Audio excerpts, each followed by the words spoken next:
정말 최초로를 누가 모셔가냐 거의 이 정도 수준이었었는데 이 당시 터졌던 논란이 바로 폭행 논란입니다. 최초로 씨가 동석했던 자리에 후배 연기자, 특히 이 여성분을 폭행을 했다라는 의혹이 이제 나오기 시작한 것인데요. 이때 최초로 씨가 잘못한 것이 있어요.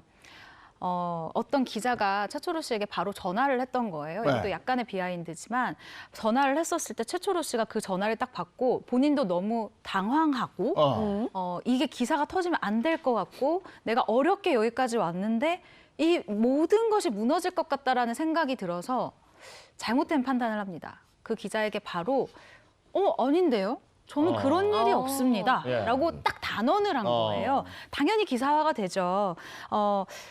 최초로는 폭행을 하지 않았다라는 기사가 나오기 시작하는데요. 당시 문제는 최초로 씨가 자신이 때렸다라는 의혹을 굉장히 강력히 부인을 해오다가 물증이 공개가 됩니다. CCTV에 이 폭행 영상이 나오기 시작하면서 결국 최초로 씨가 태도를 바꾸면서 잘못을 시인을 하게 됩니다.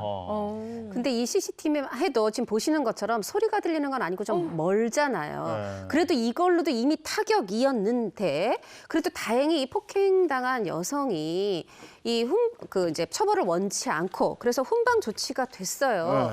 그런데 여기서 이번엔 소리가 담긴 폭언. 소리, 음성 파일이 공개가 되는데 여기에 폭행 혐의 결과와 다르게 보도되면 고소하겠다 이런 영상, 그러니까 소리 파일이, 음성 파일이 공개가 된 거예요. 자, 그러다 보니까 이건 이제 더 이상 돌이킬 수가 없어요. 뭐냐면 이 연예인들 가만 보시면요. 처음에 터졌던 사건보다 거짓말. 이게 크거든요. 물론 당연히 여성 후배 때린 거 너무 잘못했죠. 그런데 안 했다 거짓말. 근데 또 CCTV도 나왔는데 또 폭언. 이게 반복되면 이제 더 이상 힘듭니다. 그러다 보니까 최초로 씨 자숙에 들어갔어요. 그래도 워낙 연기 잘했고 사람들이 강한 모습 보다가 내조영에서 좀 달달한 모습 봤더니 굉장히 좋아하고 있던 터라 그래도 2012년에 복귀를 했습니다. 태종 무열왕으로.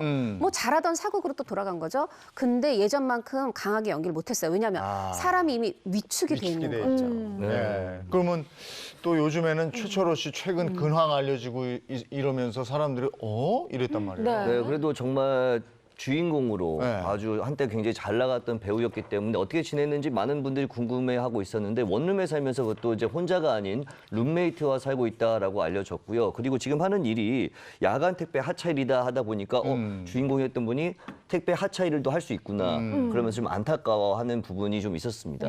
워낙 생활이 어려워져서 또 그러시겠죠. 그렇죠. 근데 사실 저는 이거 칭찬할 부분이라고 봐요. 왜냐하면 연예인들 많이 어려워진 분들이 얘기를 해요. 난 정말 주유소 가서 아르바이트 하려고 해도 시켜주질 않는다라는 거죠. 이게 쉽지가 않고. 그런데 최철호 씨 그래도 야간 택배 하차를 하고 있지 않습니까? 근데 뭐라고 얘기하느냐. 내가 일을 왜 하게 됐느냐. 이제 연기 일도 점점 줄고 해서 사업을 했는데 이 코로나19가 또 생기면서 완전히 뭐 세계적 대유행 아닙니까? 그러다 보니까 이게 점점 빚으로 이 사업을 계속 이어가는 상황이 된 거예요. 그래도 버텨보려고 빚을 냈는데 이 빚이 이제 감당할 수 없는 수준이 돼서 다 내려놓고 이렇게 몸으로 하는 일용직 노동을 하고 있다고 하네요.